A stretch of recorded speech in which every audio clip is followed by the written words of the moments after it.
Horsey Stuff, and I am back with Horse Trainer Reacts to Heartland. We are about to finish up Season 1, Episode 4, and I am just so curious how it ends because they have just had so much drama in this episode, so many unanswered questions. How is it going to end? We don't really know, but so much unnecessary drama. It's just crazy.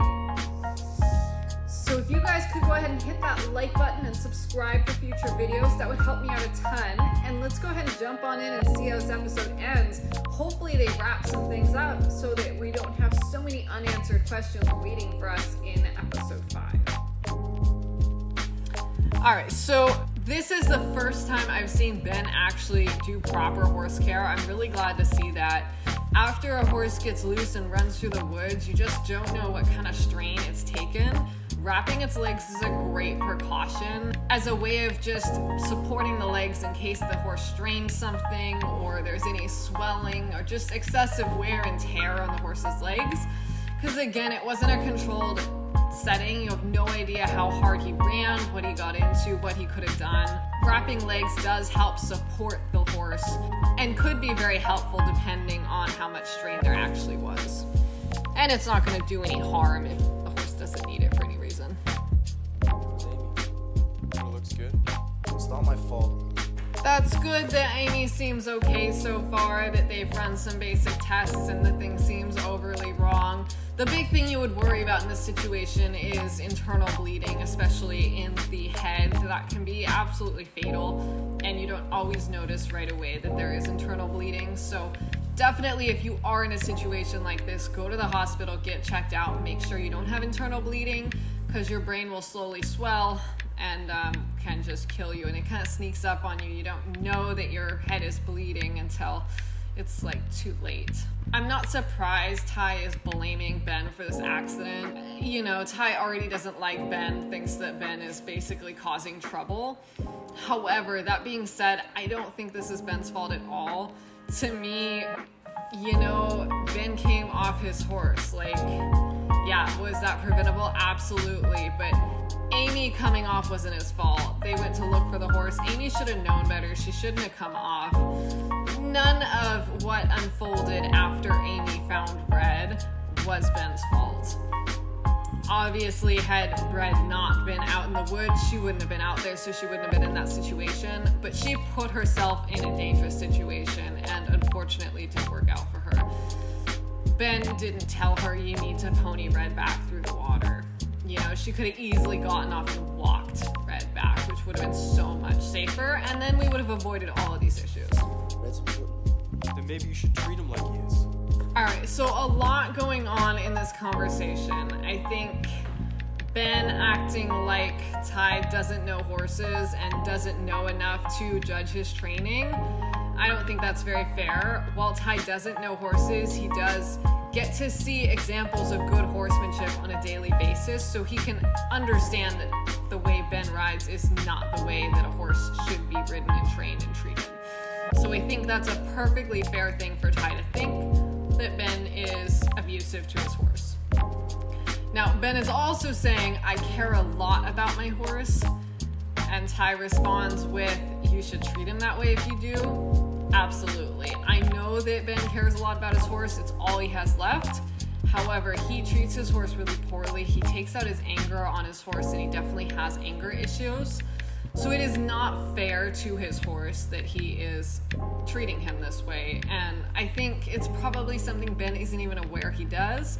To him, he thinks he loves his horse, and he probably gaps the whole abuse that is occurring. I doubt he would do it if he were aware of it. I just don't think he's able to see it because he does have some mental health issues and some anger issues. A lot of times people are completely blind to the fact that they're taking out all of that anger and stress and kind of hate for the world on their horse. And they say they love them, and they do love them. I'm not doubting that Ben loves his horse. He's just using his horse as a whipping post, and I don't think he has any idea he's doing it, which is just so sad. Okay, that's how you train a horse. You know what? You are an idiot. It's not how you train a horse. You don't have to beat a horse just to train them properly. I wish that weren't a common thought in the horse world. Unfortunately, it is a very common thought that you have to be aggressive and mean in order to train a horse. Horses are sensitive flight animals. There is no reason to be aggressive with them. The only time you need to be aggressive is to defend yourself in dangerous situations. And frankly, if you've gotten there in the first place, you've missed some steps and haven't done the training properly up to that point. So you never need to be aggressive. If you find yourself being aggressive in order to train your horse, then stop what you're doing and seek help by somebody more qualified, because clearly you don't have the skills necessary to treat the horse better.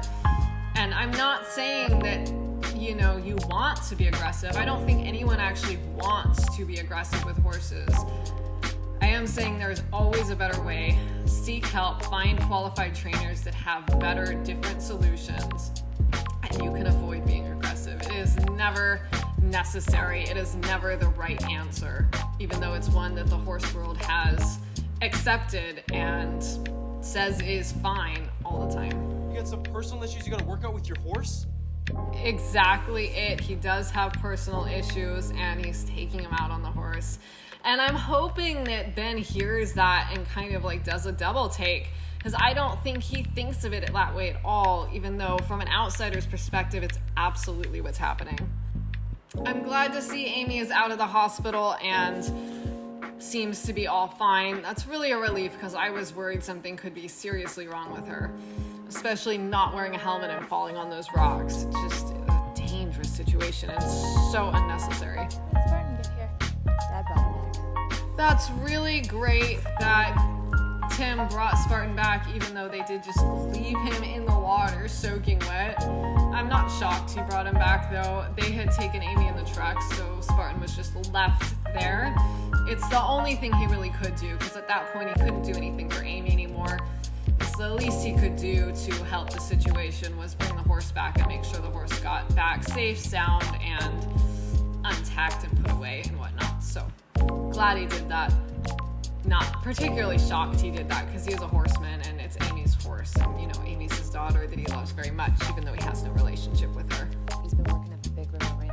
You're really gonna keep. I can see why Amy would be upset that she's just finding out that her father lives, right next door. Now that Lou really never planned to tell her. I think from Amy's perspective, it's crazy. From Lou's perspective, I get it. When do you bring up that you've had a relationship with your dad this whole time? I would have when you found the letter. I think that was the perfect opportunity to broach that subject. She missed that opportunity, though. When else do you do it? Because it's not like they reconnected once their mom died. Lou's had a relationship with him this whole time. It's not new to her, so there was no good time to mention it. And then with Jack constantly wanting to block Tim and not allow him to have any interaction with Amy, it also puts Lou in a really difficult situation. She doesn't want to put Amy between her, Tim, and Jack, but telling Amy about Tim is kind of going to do that. So I see it from both sides, but communication is always key. The sooner you tell somebody something, the less hurt feelings and drama there's going to be. And this whole episode is a great example of that. Things weren't communicated in a timely manner, and it's created all kinds of drama in so many different ways. Made it perfectly clear you didn't want to see him. Yeah, well, how am I supposed to know what I want? You left out the part about him being in town. I don't think Tim being in town has any bearing on whether she wants to have a relationship with him. I mean, we live in a modern age. She can freaking Skype him. So I don't think that's fair of Amy. I know she's upset and angry, and I'm sure that's why she made that comment. But if she had wanted a relationship with Tim, she could have picked up a phone or Skyped him or something.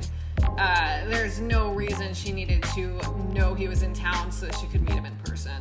You can have a relationship with somebody without being in person, especially when you haven't talked to them in 7+ years. If you want a relationship, you'll pick up the phone and talk to them. She knew he wanted a relationship, so Lou did at least pass that part along.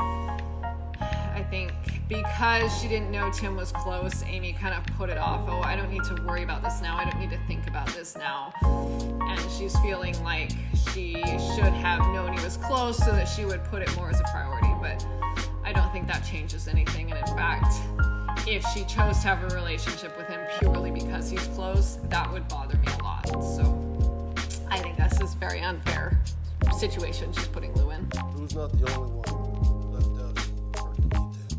Jack has come up with the perfect opportunity to break the news to Amy about Tim coming to the open house, because Amy's already upset with Lou and it's going to help kind of spread the blame. I don't think Jack was ever actually planning on telling Amy that. It just happened to be a perfect opportunity where he would get less of the anger and frustration and disappointment, because Lou was also there. Lou also hid it from Amy, and Amy is already upset with Lou.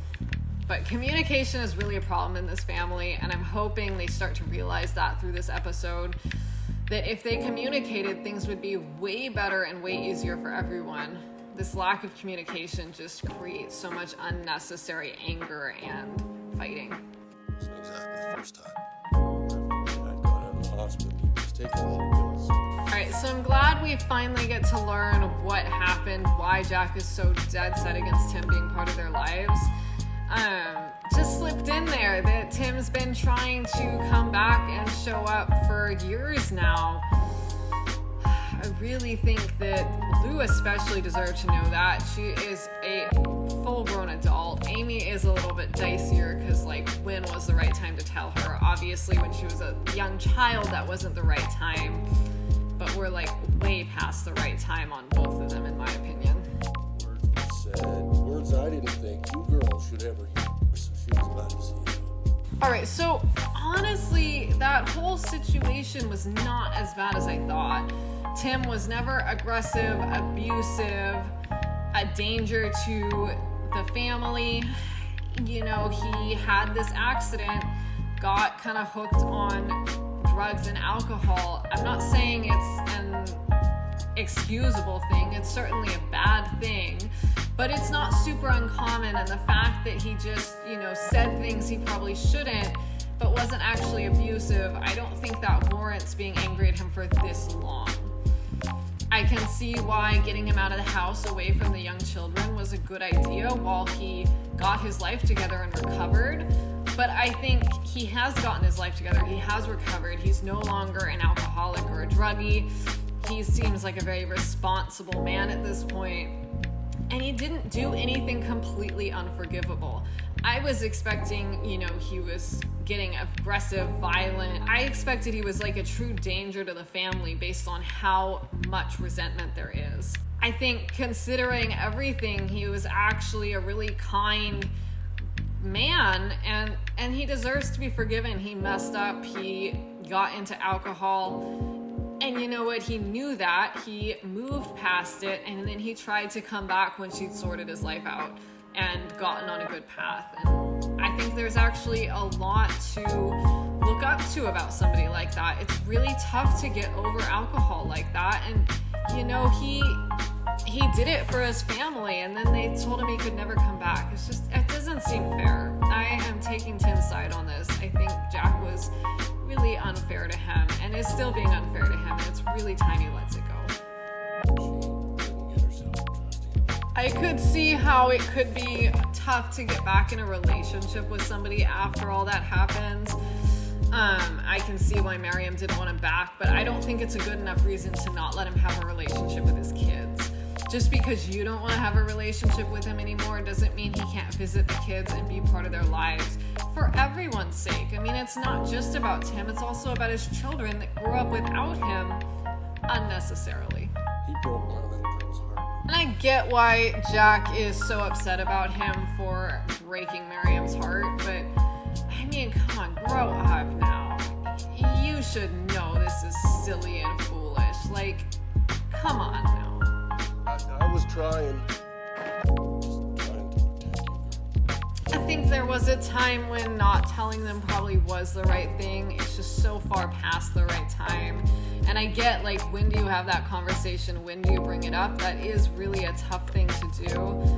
But I think it's important. It should have been done. And it's unfortunate that their mother didn't broach the topic with them, because it's really her place, not Jack's in the first place. But she obviously didn't get to it anywhere near when she should have. And now, you know, she's gone, so Jack has to. It's just unfortunate. I need you to call my probation officer. I'm thinking about working at Briar Ridge. It's a big decision, Ty. You might want to think about that. I think those are very mature, wise words. This is the situation I think Jack is handling really well. I think that it is a very big decision for Ty to make, and he should really think about it before he does decide to work at Briar Ridge. I think Heartland really offers a lot that Briar Ridge won't, even though maybe the working conditions and pay would be better at Briar Ridge. Obviously, Jack can't stop Ty from leaving if he wants to, and I don't think he should. If Ty thinks this is really the best opportunity for him, he should take it. I'm just not convinced it is the best opportunity, and I would be concerned that Briar Ridge is not going to work out for Ty, and he's going to have to come back, and maybe that door will be open when he is ready to come back. And of course, Amy heard that, and she is way less mature about it, way more emotional, and I expected that from her. I mean, she is still a child, and that's kind of the thing that makes that childish side of her come out more. The sooner you get out of here, the better. That was super uncalled for. I mean, just acted like a complete child. Again, she is young, and she's had a pretty stressful day, so not super shocked, but it is really unfortunate. So it looks like Ty did make up his mind. He is leaving and going to Briar Ridge. I hope that works out for him. I wish the best to him. I'm sure he'll still be on the show. I think it was a poor choice of his, though. I don't think it was a good idea. I know I should have listened to you, and I just hope it isn't too late. I'm glad that Ben has finally kind of seen the light. I think Ty's talk with him helped him understand just how bad things were with him and Red, and how much he really did need help, even though he couldn't really see it until now. So that is great. I'm glad to see he's getting on the right path. And, you know, I hope that he can really fix his relationship with Red and treat him fairly and have a successful partnership with him. Horses will forgive you for practically anything. I really need your help. It's so true. Horses are amazingly good at forgiving. I don't know how. I mean, you can horrifically abuse horses and somehow they still learn to trust again. And it's incredible. We should really take a note from them, because their ability to forgive and move on is just incredible. I think it has something to do with how much they live in the present. They don't worry as much about the past as we do. We tend to get quite stuck in the past. But it's truly incredible. People are much, much harder than horses. If you show horses you're going to consistently show up better and treat them better, they'll be like, all right, fine, let's move on. People are not that way at all. We're really good at holding on to things. I know that's my fault. I don't know how to fix it. I'm glad he's showing that he does want to make a change and does really want to work through these issues. And Amy's gonna help him, because you know what? You don't have to forgive the person to want to help the situation. Watching Ben and Red together is enough for you to just want to step in and help. You want to make it stop for Red. You want to make his life better. So even if Amy doesn't forgive Ben and is still upset at him for all the things he's done to Red, I'm sure she's going to put that all kind of behind her in order to help Ben as much as she can to help him get along with Red better and help Red have a better life, because ultimately that is what Amy cares about the most, is the horse. It's what most of us in the horse world care about the most. The horse, you know, is still in our hearts, and we just feel really bad for them when they're mistreated. We want to help, and we'll do anything to try to help them as long as somebody is open enough to at least hear what we're saying. I'll help you fix Red, but as for me, like I said, you're gonna have to work at that. Absolutely. That's not shocking to me. That is very typical. It's much harder for people to forgive than it is for horses, and Amy's gonna need to see that he's really remorseful for what he did, and he really is turning over a new leaf and wants to make a change, not just because people have pressured him into it, but because he truly does want better for himself and for Red. The doctor said to take it easy with the riding for a couple of You know, no horse person ever takes it easy when the doctor says, oh, don't ride. Every single horse person is going to get back in that saddle quicker than their doctor says. I mean, we'd probably be a lot better off if we waited for doctor clearance to get back on, but I literally don't know a single person, and it doesn't matter the injury, you're always pushing it. You might take some time off because you absolutely have to, but if we're always pushing it, we just gotta get back in the saddle, gotta get back to riding. It's what makes life worth living, right? He's my father. I've got a right to make up my own mind. Who said I should stop treating you like a child? I think it's hard for Jack to not treat Amy like a child because she was a child for so long. And so he has to change how he thinks about her. And like, when do you go from a child to an adult? When do you start treating your child like they're an adult? Obviously, you want to do that kind of gradually, but I think it is a tough thing as a parent, I'm sure, to have that changing role. I obviously don't have kids, so I can't speak to it too much, but I can certainly see how it'd be tough to just decide what's age appropriate, especially when you start thinking about those adult conversations with what was your child. It's hard to change the way you think about someone. I think if Jack starts treating Amy more like an adult and there's just more communication in the family, that will help everyone out and really make everyone's life better. And she finally found Tim. I think if she had looked closer, she might have seen him before. She didn't know he was there, and now she knows he's there and is kind of keeping an eye out for him. Their first glance at each other in a long time. I think Amy's a little overwhelmed by everything, really hasn't gotten her thoughts sorted out, so needs a little bit of time to process before she's ready to actually talk to Tim. I'm sure he's glad to see she's alive and well, though, and hopefully she will reach out to him soon and really reconnect with him. Alright, well, communication is the name of the game in this episode. There just wasn't enough communication on so many levels. Through all of these segments of Season 1, Episode 4, people consistently weren't communicating, which led to drama, anger, fighting, etc.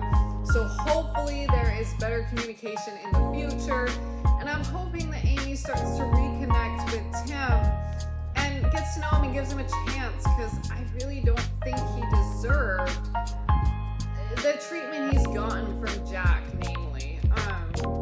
I think that he really is a good guy, and he's been trying to get his family back for a long time now, so I really hope that he at least gets to reconnect with Amy.